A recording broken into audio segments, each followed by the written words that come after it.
We can influence 70,000 miles of blood vessels in the human body by simply changing our breathing. And the idea is not to breathe more, but to breathe less. The goal of the Best You podcast is to allow you to feel confident about what you need to do, why you need to do it, and how to do it in order to get closer and closer to your best you.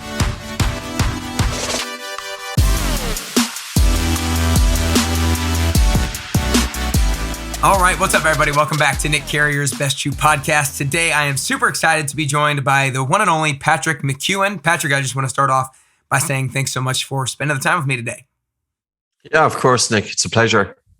Awesome. Very good. Well, I just finished actually listening to on Audible, The Oxygen Advantage, and it's an awesome book. I haven't had the chance to get into the breathing cure yet, but I know I'm going to get that next. So I'm excited to talk a little bit about both and maybe a little bit about atomic focus as well. But essentially, the whole idea is to help people to optimize both their mental health and physical health and their productivity and focus through our conversation today. And so kind of the way I want to start off is, as I just mentioned, your most recent book is called The Breathing Cure. So just in a couple of minutes, because I feel like a lot of people are like, the breathing cure, like what? To orient everybody else, like why does our breathing need curing for just a couple minutes?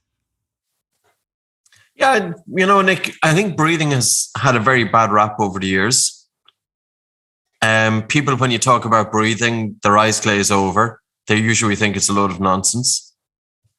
And they're basing that on the information that has been often put out there over the last few decades. Breathing has been untapped. And I will genuinely say it, that most people who were teaching breathing and instructing people in breathing exercises didn't fully understand the breath. I'm not going to say I understand it fully either. But what I think, or what I would do is, in terms of there's such a broader application to this, and I will say breathing is the one function that can influence all of the major functions of medicine, and it can influence dentistry as well. If we think of sleep and recovery, and we think of mental health, if we think of attention span and focus and concentration, you can tap into breathing, and it goes way beyond mindfulness. And breathlessness during physical exercise, respiratory muscle strength, being able to delay lactic acid fatigue, breathing to have more improved oxygen transfer from the lungs to the blood and oxygen from the blood to the working muscles, asthma, diabetes, epilepsy, women's health, functional movement, and the list goes on. And I'm not going to say it's a cure-all or anything like that, but it is the one function that when we can influence it, we can change states. And if you think about how breathing has been normally taught to date, the instruction was to take maybe a full deep breath or a full big breath. There was no instruction, hardly if ever, on the biochemistry. We can influence 70,000 miles of blood vessels in the human body by simply changing our breathing. And the idea is not to breathe more, but to breathe less. We can, by breathing in and out through the nose, the nose is responsible for about 30 functions in the human body. Of course, the biomechanics play a role. That's breathing with optimal movement of the diaphragm. And also by changing the cadence of our breathing, we can influence, again, autonomic nervous system, stimulating the vagus nerve and helping to bring a balance in the autonomic nervous system. So looking at people with anxiety, PTSD, depression, ADHD, looking at people who are physically unwell, they very often have faulty breathing. And 83% of people with anxiety have dysfunctional breathing. 83%. Now, how many of these individuals are actively encouraged to breathe light, to breathe slow, to breathe low, to breathe nose during sleep, to improve their sleep quality? And the other thing I'll say, Nick, is that I wrote the book Atomic Focus because it stems back, Oxygen Advantage as well, and Atomic Focus stems back to one main reason. I was giving courses here in Ireland between 2010 and 2013, and 3,000 people attended with anxiety and panic disorder. And anxiety was through the roof here. And you know what? I wouldn't say it's far off today with all of the stuff that people are in terms of COVID. You turn on the radio, you turn on TV, you turn on your news feed on your mobile phone. People are absolutely inundated. They are absolutely drowning in information on COVID. And what that's going to do is that is going to drive up anxiety. But when I was giving these classes back in 2010, 90% of people who attended were female. Men were not attending. And after that, I couldn't help but thinking, why on earth isn't there a breathing technique for performance, physical and mental performance? Because the very same tools that we use to improve physical and mental performance, we use those to improve our concentration, attention span, but also to help bring a stillness and quietness to the mind. Men won't go into a bookstore and come out with a book on anxiety in the main. Men don't typically attend yoga classes. Men won't attend necessarily mindfulness. Of course, some do. I'm just saying that in the main, I'm throwing it out there. But what men will do is they will pick up a book if they think it's going to improve their concentration and attention span. So we have to, in terms of the words that we use, and I suppose also give the information out there, the people who are doing breathing exercises, there's some amazing people doing it, military, elite police forces. One of my roles this year was to work with elite snipers. And these guys are highly, highly trained individuals. That's the only occupation they do. And when to pull the trigger of a gun. And we can change states in terms of breathing physiology. And to pull the trigger, there is a time to pull it with much more accuracy by coordinating the pulling of the trigger with your breath. Yeah. So that was awesome. That was a great little overview there. So I want to kind of jump right into a little bit of the practicality of it. So, you talk about nasal breathing being one of the most, or being what we need to be doing rather than mouth breathing. Really quickly really quickly just talk about why that is. I know there's a lot of reasons, but. Well, what does your mouth do when it comes to the breath? You don't need to be a genius to look into the mirror and open your mouth and ask yourself, what part of the mouth is devoted exclusively to the breath? Or what part of the mouth plays any role in terms of the breath coming into the body? So there was no part of the human mouth. We didn't evolve for our mouth to do breathing. We evolved for our nose to do the breathing, essentially what you're getting at. Totally. Absolutely. Mm. But yet, if you were to go down to the local gym, what I've done is I remember, when people were doing road races and I stood on the side of the road for about 20 minutes watching people going by, hoping that in the 20 minutes I'd see at least one person running past with their mouths closed. Didn't happen. So, how many people are sleeping with the mouth open? 50% of the adult population. It's very understood because nobody cares. Nobody cares whether you breathe through your nose or mouth. Physiologists, of course, have overlooked it, even though they're talking about physiology. How can you help with recovery, heart rate variability, sleep disorder breathing, unless you address nasal breathing? It's really, I'm going to say it's the elephant in the room when it comes to sleep, but it also is the elephant in the room when it comes to mental states. And the other thing about the nose is that your nose is connected with greater recruitment of the diaphragm. And more optimal movement of the diaphragm is very important as well for stabilization for the spine, for posture, for functional movement, for reduced risk of injury. Your diaphragm is also connected with the emotions.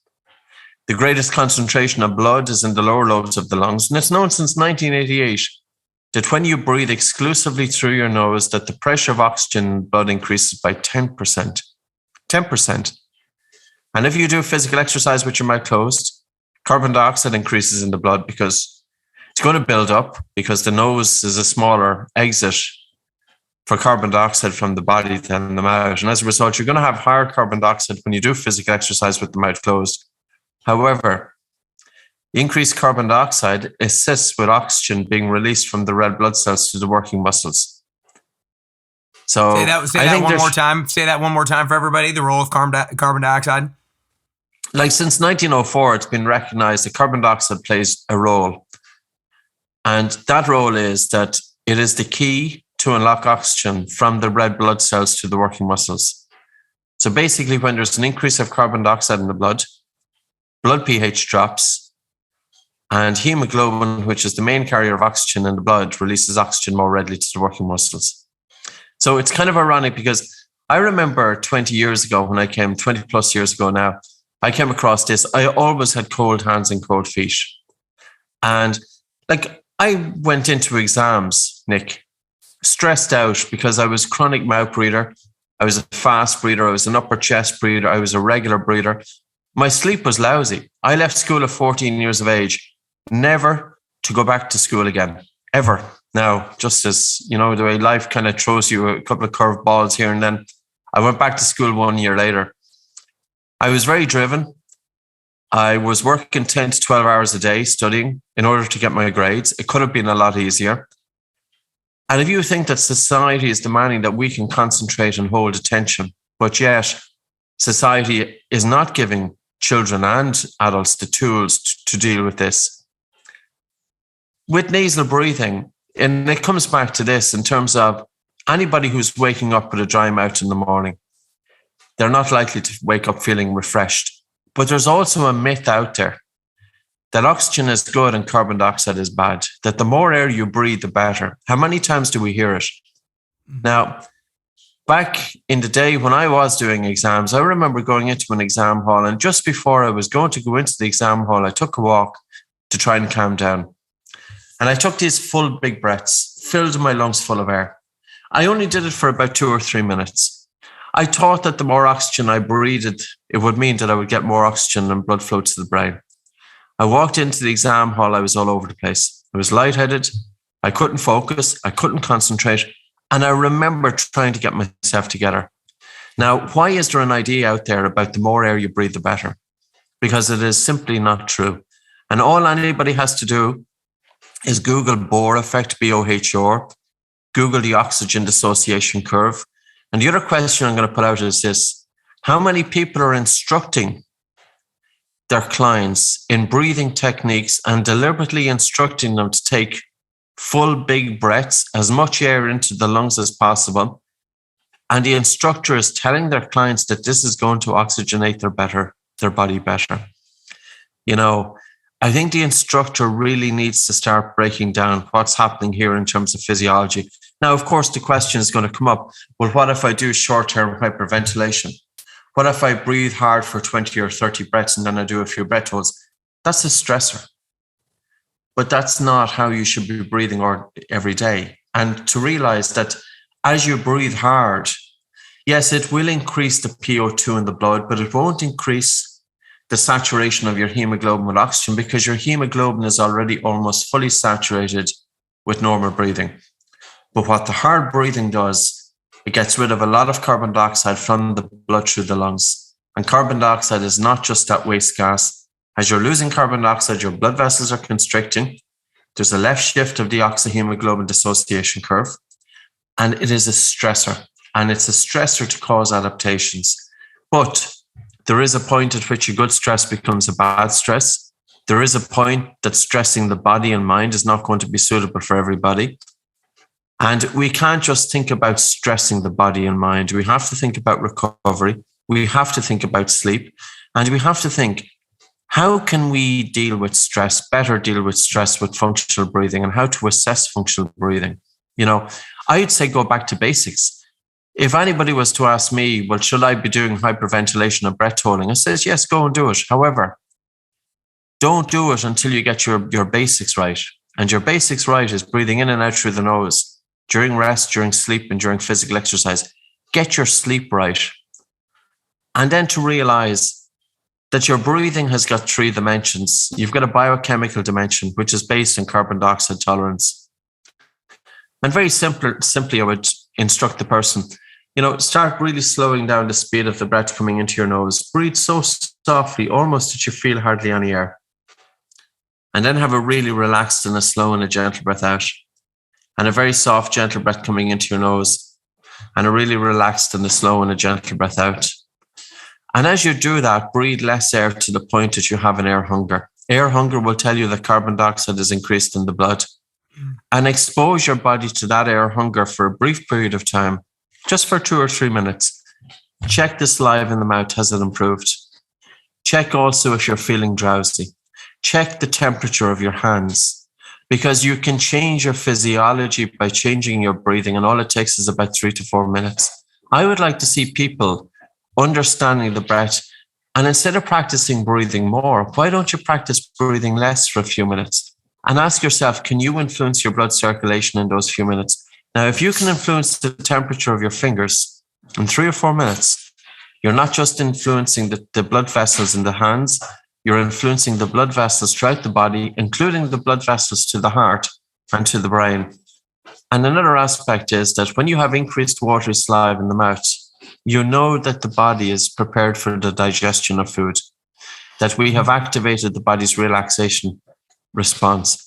So how did it happen? Well, when you breathe really softly in through your nose and slowing down the speed of the breath into the nose and a really relaxed and a slow and a gentle breath out, and again, a very soft, gentle breath in, you're not holding your breath, you're not freezing your breathing. All you're doing is just softening the breath. You're softening the breath to the point that you build up carbon dioxide just a little in the blood, because the body is very sensitive to the accumulation of carbon dioxide. The increased carbon dioxide stimulates the vagus nerve, and the vagus nerve is wandering throughout the human body, innervating the major organs, and 80 to 90% of the nerves from the vagus nerve is from the body up to the brain. So you have all of this communication going from the body up to the brain. And it's a tremendous way to be able to change our states by simply realizing that when I breathe light and soft and slow, I can help counter everyday stress. I can help to activate the body's relaxation response. It's very important for conducive, good sleep, etc. And there's another, I use this example. I was listening to a podcast by Dr. Rangan Chatterjee. He's a really well-known UK doctor. And he was interviewing a brain surgeon, Dr. Rahul. And the brain surgeon says, when I get into a tricky situation, the first thing I do is prevent myself from hyperventilating. Now, of course, the brain surgeon knows this, but why doesn't everybody else? Why doesn't the school child know this? Why doesn't the kid in high school and university know it? Why doesn't the corporate worker know it? Why doesn't the family person know it? Why doesn't the first responder know it? They don't. So when anybody gets into stress, when somebody does hyperventilating, it doesn't allow the blood to be supply the brain with the blood that it needs to be able to respond intelligently, I guess. Is that kind of what that's one aspect of it? But there's another aspect as well. When we go into a state of hyperventilation, the brain is interpreting that the body is under stress, that there's a threat to the body. So whenever you breathe hard and fast, especially the exhalation, it's not so much the inhalation. You could breathe in fast, but if you have a really slow, relaxed, gentle breath out, the brain will interpret that the body is safe. But if you breathe in fast and breathe out fast, the brain interprets that the body is under threat. And when the brain interprets that the body is under threat, all the brain wants to do is to get the body out of the situation. So you think of the person in the corporate world. They want to be able to focus, and they're in a tricky situation, and they're responding by hyperventilation. They're supposed to remain composed. It's supposed to be a time for decision-making and planning, and all their brain wants to do is to get them out of the situation, because the brain is here to protect the body. Now, what could the corporate person do? Well, focus on your breathing for 90 seconds. Nobody will even know that you're doing it. And you don't have to close your eyes. You don't have to be wearing robes. You don't have to be wearing beads and paraphernalia and all of the nonsense that goes with it. All you have to do is just bring your attention inwards, take a very soft breath in through your nose, and a really relaxed and gentle, slow breath out through your nose. And a soft breath in through your nose, through the nose. And when you do that, you're telling the brain that everything is okay. And the brain will send signals of calm to the body. Now, that's normal physiology. And that would be a great little tool just that people could bring into their way of life. Because how do we normally react? We get stressed, mouth is open, fast breathing, upper chest breathing. It's not ideal. And some people are teetering on the brink of symptoms all the time. It's not a situation that causes distress. Like, you could have one situation and one person will be calm when confronted with that situation, and another person goes off their head. They cannot cope with it. Now, you tell me this, if you have an employee, or I remember giving a job interview back about 10, 15 years ago. 2 people I was interviewing in one day, just at one point, 2 people turned up. I interviewed the first girl. She was sighing. She was upper chest breathing. She was breathing hard and fast during the interview. What did she tell me? She told me that she wasn't comfortable. She told me that she was stressed during the interview. Did I choose her? No. So it's not just about your, how you are feeling internally, but it's also, sorry, now I'm just after having 2 dogs come in, a wife and a child come in, which is all good. So I told you I had to change locations because my internet was faulty in the office. So apologies. Yeah. So you can edit this out or you can leave it in, but that's the way it goes. So here is me watching all the commotion here and focusing on my own breathing and say, well, I have to stay calm now in this situation as well. There's a simple example, it's never far from home. No, but I think what you were touching on is really key. It's not just the benefit of making you feel calm. It's also the vibe or totally the feeling that you're giving to other people. Like if somebody else is sensing that you're uncomfortable, then it's sensing that you're maybe not all that confident in yourself or not all that confident in what you know. And so you might not have as favorable an opinion of that person. Well, it's like this, are you going to choose them to handle a difficult situation? Yeah, exactly. If you feel that they're not, it's not that they're not comfortable. I think, we as human beings, we need to be able to maintain composure in a difficult situation. This is the measure of a leader. Like, the measure of a leader is not how well they do when everything is going fine. A company runs itself when everything is going well and the markets are up and there's demand for the product and everything is grand. The company runs itself. A country will run itself when everything is going fine. Politicians don't really have so much of an influence. But the measure of a leader is how well they perform when things are going poorly.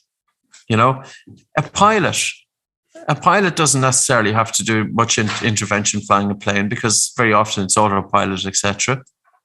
But the pilot is there that if there's a tricky situation, that the pilot is able to step in. And that's their training. So how can you remain calm in the face of difficulty? And this is when you're able to control your states. And highly trained individuals will have this. Now, some people have it naturally. Others, like myself, I had to develop it over time. But it does come back to the breath. And let's talk about that, because one of the things that you talk about in the oxygen advantage is how the distinction between the deep breath and like kind of the softer breath that you're talking about, because a lot of us are taught, or we say to others, or we hear from others, take a deep breath. And, you talk a little about in the oxygen advantage, why like deep actually isn't really the right word to be using or the right thing to be going after. So why is it more important not to take what we think of as a deep breath, and why it's more important to, what you've just recently said as inhale softly and exhale softly repeatedly? Like, why is that the thing that keeps you calm and not actually taking deep breaths? We'll be back to the interview in just a second. But first, I wanted to share a quick testimonial from a past participant of the 10-week transformation program. I started running the 10WT in the beginning of 2020, and I've had over 150 people and counting go through it, and they've seen amazing results both inside and out. If you're inspired to join after listening to the testimonial, then go to nickcarrier.com to learn more. We'll get back to the episode in just a minute, but first, here's what they had to say. Hi, I'm Marissa, and I joined Nick's 10-week program to train for my half marathon. From week to week, I've just seen myself get stronger and runs get easier. Doing it with like a group has been fun. This is my first time doing like a workout class like that, so I've really enjoyed it. You should join Nick's 10-week program. Well, deep breath is simply meaning that your breathing is driven by the diaphragm, You've pets at home, look at their breathing. You never seen your dog sitting in the corner, hyperventilating for 30 big full breaths and then holding its breath and doing, and this isn't a criticism of any breathing technique, but I'm just making a point that nature has equipped us with the tools. And when we think of a deep breath, it simply means lateral expansion and contraction of the lower ribs. You don't have to take a full breath or a big breath to have a deep breath.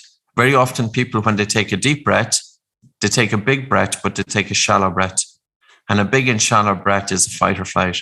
Again, and if that person is mouth breathing and upper chest breathing already, and it's pretty common. Like Professor Kyle Kiesel, he looked at 51 individuals. He published a study back in 2018.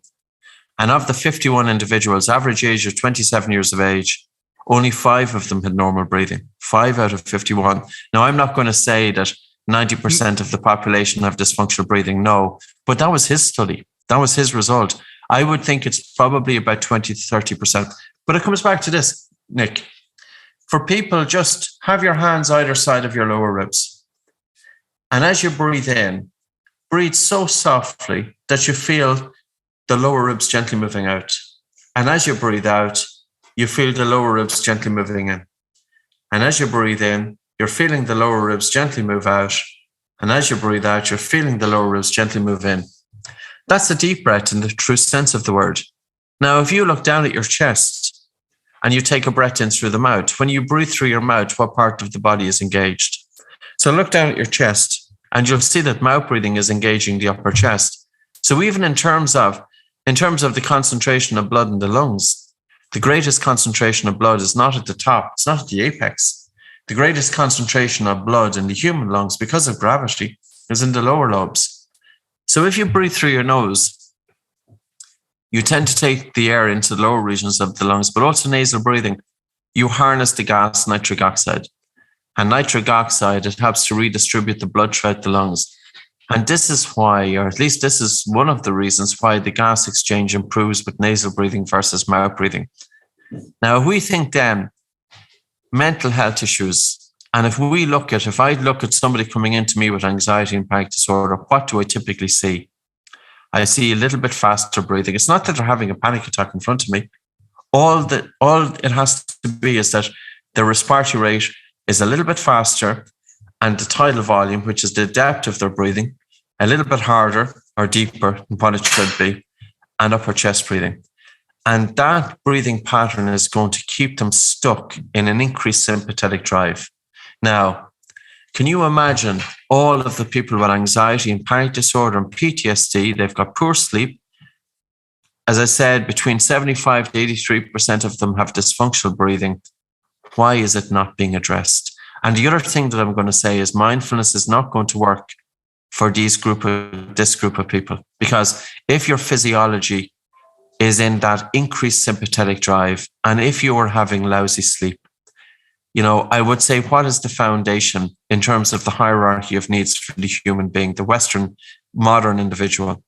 The foundation is deep sleep. And deep sleep is achieved more likely with nasal breathing than with mouth breathing. And the next tier is functional breathing patterns. And it's looking at breathing from a biochemical dimension, because looking at breathing from a biochemical dimension, we can improve blood flow and oxygen delivery to the brain. This naturally has a calming effect in the central nervous system, but also to look at breathing from a biomechanical dimension with optimal movement of the diaphragm, that breathing is in through the nose, driven by the diaphragm, but also to change the frequency of breathing. And it's not that I want people to go around throughout the day timing their breathing all day long. No. It's that they set a certain amount of time aside, and during that time, they practice breathing exercises, and the benefits from that would carry into their normal everyday life. So, research over the last 30 years has shown that the respiratory rate between 4.5 and 6.5 breaths per minute is optimum for helping to stimulate the vagus nerve, for helping to improve the sensitivity of the bar reflex, and for helping to bring a balance in the autonomic nervous system. Now, I'll go one step further. We use light and slow breathing as well to build up air hunger, to expose a person with panic disorder and anxiety to that. And we do it to help desensitize their reaction to suffocation. because very often it's the fear and it's the feeling of suffocation which can drive their panic symptoms. Now, but you could say, well, is this just for anxiety and panic disorder? Absolutely not. Like, if I was asked, what are the biggest, most significant traits that we can influence by changing breathing patterns from a number of dimensions, and also using breath holds? And you could use hyperventilation. Like, even though I'm giving out about hyperventilation, I do see a role in it in terms of stress, in terms of stressing the body positively. But what are the most important traits that we can have in our everyday life? One is focus. And focus is narrowing your attention to one thing. And it could be, for example, in a broader sense, and you're targeting, what are you going to do in your life? What goals do you want to achieve? What direction of work do you want to target? Or it could be in a narrower sense in terms of when you get up during the day, what are you going to hold your attention on? What are you going to focus on for that day? It's very important to be able to focus, because otherwise we're all over the place and nothing gets done.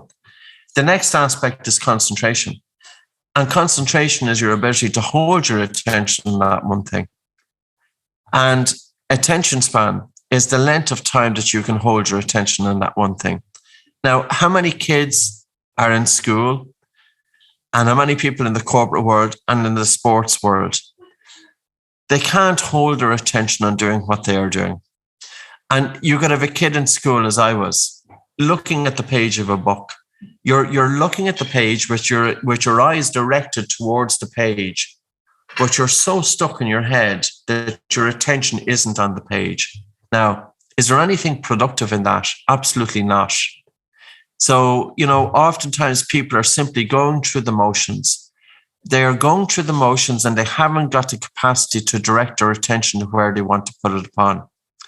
Mindfulness, of course, is wonderful. But as I said, if you have lousy sleep, if you have sleep disorder breathing, mindfulness and your ability to hold your attention is going to be impacted. But also, if you're in that where your autonomic nervous system is tipped into that fight or flight response chronically, increased sympathetic drive, it's going to impact your concentration and attention span. Now we're setting up a recipe for disaster. Number one, the person is in the corporate world. They could be on a decent salary. They're not able to perform because they don't have the concentration and attention span. Their quality of work suffers. You cannot produce a quality of work unless you can direct your attention upon what you're doing. Now, we think about social media. We think about all of the tools and technologies now which are literally training people's brains to be distracted. Information overload. People now can hold their attention on something for just a brief few seconds. The issue with this is that when our concentration is going down, our racing mind is becoming more prominent. And with a racing mind, we have increased anxiety and higher stress levels. So whatever way we want to do this, as I said, when I was putting out this originally for anxiety and panic disorder and depression and looking at physiology to help address this, no men wanted to turn up because they told that breathing was a load of shit. And they says, why would they turn up for something like this? Because this is something that's done by people who are totally left of field. Now we look at focus and concentration and physical performance, and it's been embraced. And I would say, and I'll also say this, psychotherapists and psychologists and psychiatrists and medical doctors really need to start looking at breathing practices, that it's not just woo-woo, and there is something in this, because if you have somebody with anxiety going to a psychotherapist, and they may be attending their wonderful psychotherapist for 5 or 10 years, they're doing cognitive behavioral therapy or they're doing counseling or whatever they are doing, it is not going to address the physiology. We have to get to the basics here. We have to look at, does this person have sleep disorder breathing? Do they have insomnia? Do they have obstructive sleep apnea? And when insomnia and obstructive sleep apnea go together, depression is higher, that there is a risk for depression. So, I think that we all are guilty as human beings. We're all stuck in our own little boxes and we do our training and that's it. We don't seem to want to learn anything outside of that again. Well, That's most people. Of course, there is a cohort of people who want to challenge the norms, and they want to go way beyond what they've learned at university. And we also have to ask this is, who are the teachers in the universities? You know, are these people on the front line, or are they having a sheltered life that they're living with their attention solely in a book, and they're not necessarily seeing what's going on in the real world? Because the human body is so complex, it's multidimensional, and even breathing is so complex and it's multidimensional. And we cannot just hone in on one area with the exclusion of others. Yeah, I love it. That's my rant over, by the way. No, no, I love how passionate you are about it, because you know, I personally like going into, you know, I knew that one of the goals that I wanted to have for the podcast was, for upcoming podcasts, is to learn just further ways to optimize your health and your fitness and everything like that, because I'm a fitness trainer as well. And I was like, one of the areas that I personally don't have very much knowledge around is breathing, and there's not that much that's necessarily being taught about it. Even as a fitness trainer, like you don't learn very much about breathing when you're going through your studying, and so it is such an important thing to learn about. And before I do want to get into, why isn't it? How many years did you, if you don't mind me asking, how many years did you do education or training as a physical therapist? Why haven't they looked at nasal breathing? You know, if you look at the work of Professor George Dallam, and he's a physiologist, I think he's in Colorado State University. He became interested in this because he's a world-class athlete, triathlete, and he started using it for himself, and then he started coaching others. So only for he's a physiologist, he's an athlete. He knows about it, but why aren't so many doing it? You know, 100%, and I want to get into how this relates to fitness and working out as well, in regards to what the best practices are while you're working out, / also like when you're doing rest periods of working out. But before I dive into that, real quickly, I've been fascinated when you've been talking about how we evolved to breathe with our nose, not with our mouth. That's not the main function of the mouth. The mouth is the main function, is to eat. But at the same time, you know, that one guy had the study of 5 of 51 people were actually breathing correctly, and you think maybe only 20 to 30% of people might actually be breathing correctly. So if we did evolve... No, I'll repeat that. Say, for example, if 100% of the population, I would say about 20 to 30% of that population have dysfunctional breathing. But in certain pockets, 75 to 80% of the anxiety population, 50% of individuals with lower back pain, and about 30% in the asthma population. So it can depend on population to population. Now, Kiesel's study really showed a high figure, but that was that 5 out of the 51 failed all 3 dimensions of breathing: the biochemical dimension, the biomechanical dimension, and the psychophysiological dimension. And I can't remember then, I think it was 25% of them who failed all 3. But even if we kept it, even if it was 20 to 30% of the general population, it's 1 in 4 people, you know, so it's quite significant. Well, so I guess either way, the question remains the same. Is like, why are so many people led to mouth breathing rather than nasal breathing? Why isn't it just natural for everybody to breathe in through the nose and out through the nose? I think there's a number of factors there. You know, if you look at our evolution and look at infants as well, you know, throughout our evolution, and this is over hundreds of thousands of years, infants were breastfed up to the point that they were able to go straight on to adult food. There was no purees. They weren't going down to the local supermarket and everything produced by big multinational companies. Tongue ties were recognized more. Midwives even, say, for example, in the 1600s, they had an extra long fingernail. I know it sounds quite gross, but they would clip, if the string holding the tongue to the floor of the mouth was too tight, they'd clip it. The babies and infants were eating hard foods. So they were growing up eating the adults' foods when they got a bit older. And this gave a lot of exercising to the muscles of the jaws. And of course, breastfeeding is not just about nutrition. It's also about manipulation of the muscles of the face necessary for craniofacial growth. They were living, I suppose, I'm going to say less stress, but they had acute stresses, but they didn't have chronic stresses. And if you think about it today, that we are living in a very unnatural environment. We have highly insulated houses, which of course is necessary. But then again, do we have a good air exchange taking place? Processed foods. We have belief that it's good to take big breaths. That's not a great belief either, because it can impart that idea that people will be intentionally taking more air. And of course, once you do that, it can become a habit. Trauma and stress, excessive talking, all of these things change your breathing. Now, it's not just about mouth breathing per se.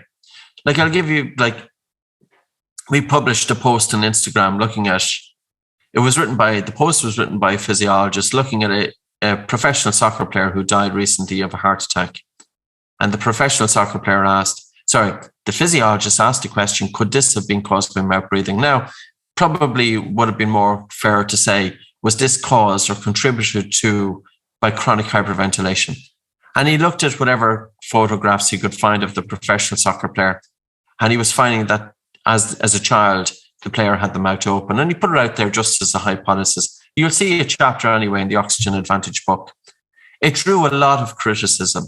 And it wasn't that we were making the claims that mouth breathing could cause this, but what we were trying to just highlight, if you are breathing excessively, and if you're breathing hard, it causes a left shift of the oxyhemoglobin dissociation curves. It can cause too much carbon dioxide to be removed from the lungs, from the blood through the lungs.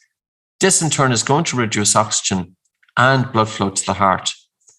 And a working heart that's deprived of blood flow and oxygen, that's pretty much what a heart attack is. And I'm not going to say that this was the cause of, we only put it out there. First aid responders, I'll give you this example. Up until about 2007, first aid responders, when they came across a victim having a cardiac arrest or a cardiac event, they used to do mechanical ventilation. But that was all stopped. And the reason being is because overzealous first aid rescue personnel were ventilating the patients too much and actually causing death. Now, so none of this is new. Back in 1909, there was a Yale professor, Yandel Henderson. He got a group of dogs, not a nice study, of course, and, I understand it, but I'm just going to put it out there. He ventilated them via a bellows, and he made the dogs breathe hard. And by breathing harder and faster, he changed their heart rate. He drove it up to 200 beats per minute. He drove it down to 40 beats per minute. And he's seen the connection between how hard you breathe and your heart rate. Now, coming back to the question then that you ask, is it mouth breathing that's the problem, or is it dysfunctional breathing? The problem is dysfunctional breathing. But dysfunctional breathing would include mouth breathing. Dysfunctional breathing includes faster breathing using the upper chest, harder breathing, irregular breathing patterns. And how could you screen for dysfunctional breathing? In Kiesel's study, he used a Bolt score. He used a control pause from the Buteyko method. So he looked at breathing from a biochemical point of view, a biomechanical point of view, and a psychophysiological point of view. And that's quite complex to assess somebody's breathing from all three. And his conclusion was that you have a simple screening tool to assess for dysfunctional breathing, which is simply the Bolt score. He didn't call it the Bolt score, but it's exactly as described. You have the student sit down for about 3 or 4 minutes just with normal breathing, and take a normal breath in and out through the nose and pinch the nose with the fingers and time it in seconds. How long does it take until you feel the first definite desire to breathe, and then to let go to breathe in through your nose, and your breathing should be normal when you resume breathing. His conclusion was that if your Bolt score is above 25 seconds, there is an 89% chance that dysfunctional breathing is not present. Now, let's tie this then with the athlete population. I would guarantee that at least 50% of the athlete population are less than 25 seconds. And that's just my own observations. That's not a study. What is the significance of it? The lower the Bolt score, the greater the degree of breathlessness during physical exercise. And physical exercise does not change your breathing unless you swim. It's the only sport, because swimming is conducive to better breathing, except in chlorinated pools. When you're swimming, your body is on the water. You're breathing against resistance. It's helping to build up strength of the diaphragm, for example. But also your face is in the water. You breathe less air. It improves your tolerance to carbon dioxide.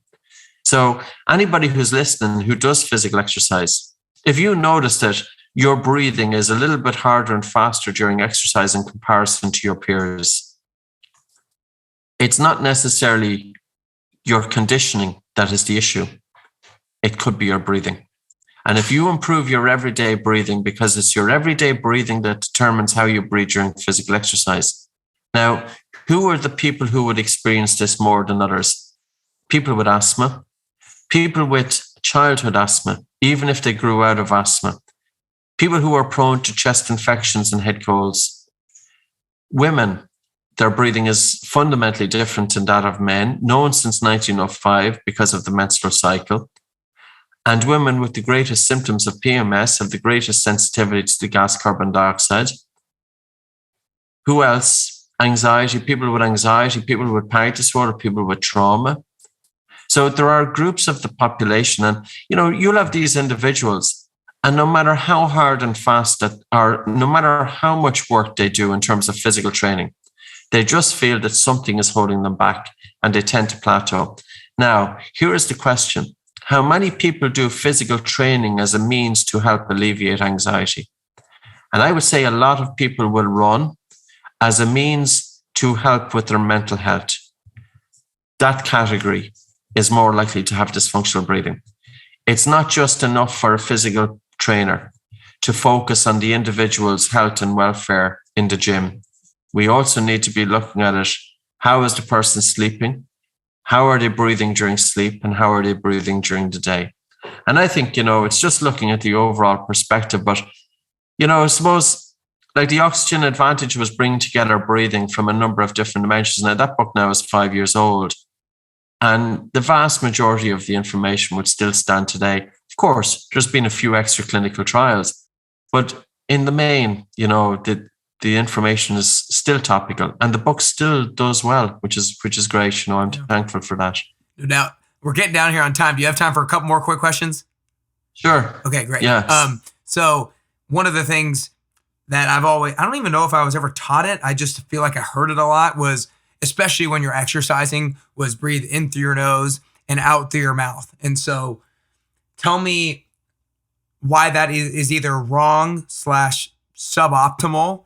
And should I, if I'm running on a treadmill or if I'm weightlifting, should I be, when lifting, I've been taught, when you're going down, inhale through your nose, when you're going up, exhale through your mouth. So is that wrong? Is that just suboptimal? Tell me a little bit about that before going into the last question. Well, I suppose during physical exercise, we would encourage people to do nose. Breathe in through your nose, breathe out through your nose. Now, that's going to be influenced by Bolt score. Somebody with a low Bolt score, they will find that the air hunger is going to be too strong to maintain nasal breathing. So what I would say to that person is work on improving your functional breathing patterns, improve your Bolt score, and do your physical exercise with your mouth closed, if at all possible. So, for example, you could also get nasal dilators. So if you have a compromised nose like mine, one nostril is smaller than the other, I have a deviated septum, and a nasal dilator, simply, it's based on the Cottle maneuver. You can put one finger either side of the nostrils, just gently prise your nostrils apart, and you'll feel that the airway opens up. So a nasal dilator can be helpful for individuals with a compromised nasal airway, but also to improve their Bolt score. When you first do physical exercise with your mouth closed, the feeling of air hunger is going to be stronger. And that's because of the increase of carbon dioxide in the blood. But the more you do your physical exercise with your mouth closed, the feeling of air hunger diminishes. And when we look at Dallam's paper, he got 10 recreational athletes. He had them breathe through their nose exclusively for 10 months. And he measured them then at the end of 10 months. They had 22% less ventilation, nasal breathing versus mouth breathing. That would be akin to doing your physical exercise with 22% less breathing. So there is a saving there economically. Breathing is more efficient. And also not just that, even though the people were breathing less air, even though they were breathing 22% less air, the fraction of expired oxygen was less, indicating that the uptake of oxygen to the working muscles was better. The other aspect, though, there is a point during physical exercise that you have to open your mouth. Yeah. So you could do nose. So, but it sounds like people aren't going to be able to necessarily do nose the entire time. Like the first time they try it, they have to maybe go back and forth a little bit to improve at it. But use it as a training load. Do your warm up with the mouth closed. Do your recovery with the mouth closed. Do light intensity movement with the mouth closed. And when the intensity gets a little bit too much, switch nose in through the nose and out through the mouth. Out through the mouth allows you to get rid of more carbon dioxide, to get rid of the feeling of air hunger. So that's the benefit of it, And at least nose in through the nose and out through the mouth is better than mouth, because at least if you're breathing in through your nose, it's slowing down the speed of the air coming in. It will allow better gas exchange from the lungs to the blood. There's better recruitment of the diaphragm. And then breathing out through the mouth, you're getting rid of the air hunger because you're able to get rid of more carbon dioxide. Gotcha. And then, of course, there's going to be a time that you go mouth. But I'd still come back to it. Look at everyday breathing patterns. And with a higher Bolt score and also with a better nasal airway. Like if children were breathing through their nose, it would help ensure better development and normal development of the jaws. Normal development of the jaws would help to ensure a better nasal airway. It's not just about exercise, but it's also about sleep. Gotcha. That's awesome. That's awesome. I'm gonna have to start practicing myself doing the nose and see how long I'm able to do it and sustain it. And go easy. Say that again. Go easy. Start off easy. Like it's not about. Don't do it to the point that it's excruciating, that it's almost like you're hyperventilating. No, because otherwise the nose can get sore anyway. So I'd say go easy and you should be able to maintain fairly comfortable breathing. And use your nose you could use it as a limiter to your physical exercise. Only use your nose as a means of dictating the intensity of your physical exercise. Yeah. Very good. Very good. Well, there's a lot more I'm excited to dive deeper on by personally going in and reading even deeper into the oxygen advantage and go back and taking some more notes and trying to implement some of the strategies myself. And I'm looking forward to diving into atomic focus and the breathing cure as well. But I want to make sure I'm respectful of your time. So before I ask the last question, I just want to acknowledge you for doing your research and doing the hard work on this stuff and being so adamant on the importance of it, because so many people, I guess do probably pass it off as woo-woo and maybe don't realize the importance of it. But I really appreciate how adamant you are and how persistent you are at getting this message across, because you know how important it can be for so many people. So I just commend your work and keep after it, keep getting that message out there. Well, I suppose it's like this, Nick. The people who realize it's not woo-woo are the people who had a problem. And when they changed their breathing patterns, they got benefit in terms of their sleep, their recovery, and their physical performance. And the people who might pass it off with woo-woo, well, maybe they had pretty good functional breathing, so they didn't experience it.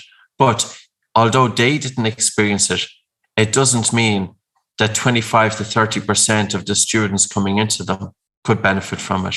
They could. Yeah, that was well said.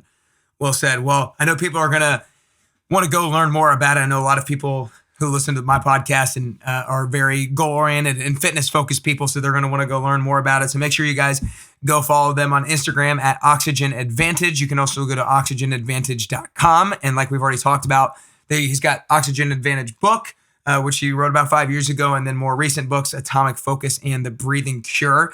Those are all great resources for you guys to be able to go to learn more and learn how to optimize your health, both physically and mentally, and your focus and productivity as well. But last question here, Patrick, is I think that getting closer to the best version of yourself is both a constant journey and a unique journey. I think that the way that I'm going to get closer to the best version of myself is going to be a little bit different than the way that you get closer to the best version of yourself. So for you personally, if there are 3 things that you could currently do or 3 things that you could currently work on to get closer to that best version of Patrick McKeown that you could possibly be, then what are those 3 things that you could currently do or currently work on? Well, certainly the first one is to give myself more space. And that's something that I'm going to be working on for 2022. I've been very fortunate. I have a job that I love.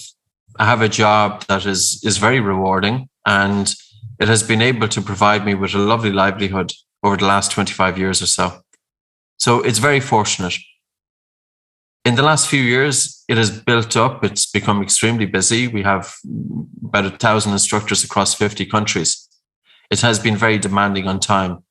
So for 2022, I've put in some space, and I think that's very, very important that we make the time to give ourselves, we create some time for ourselves. The second aspect is just to make sure I started with a more normal physical routine, physical exercise every day. I don't always get it in every day, but I do my best. And again, it depends on the workload. And that was something that I really focused on this year because it just got a little bit too crazy in 2019. But, so that's something that I want to continue with 2022. And if I was to achieve those 2 things, space for myself and physical exercise, and also the third thing as well is with my young daughter, she plays a game called Hurling. So Hurling is a real old Irish game. I don't know, probably most of your listeners think it's somebody getting sick or thrown up at the sidewalk or something. But if you look at it, it's a game that was developed about 3,000 years ago. It's a game that's played by sticks. It's the fastest field sport in the world. And she plays that. So I'll be coaching the juniors this time next year. So I've set time aside of Wednesday evenings and Friday evenings. So hopefully that goes according to plan. So I suppose, Nick, it's about having a balance between the work and personal. And like, I understand it. Like I'm a good few years older than you are. And there was a time that I had to work pretty hard to get the name out there. And it doesn't happen overnight. As one fella said to me, he says, it took you 20 years to be an overnight success. But that 20 years has provided a great foundation. And now, with the next generation of instructors coming up behind me, it's been tremendous. So it's been a wonderful journey. So it's great to see breathing take off. Yeah, that's awesome. Well, 3 great things. Very well said. And I just appreciate you getting on here today. Appreciate the work that you're doing. I will work to optimize my breathing so I can optimize my performance and try to get the message out there to people as well. But that's all we got today, Patrick. Really appreciate the time, man. Good stuff. Thanks very much, Nick.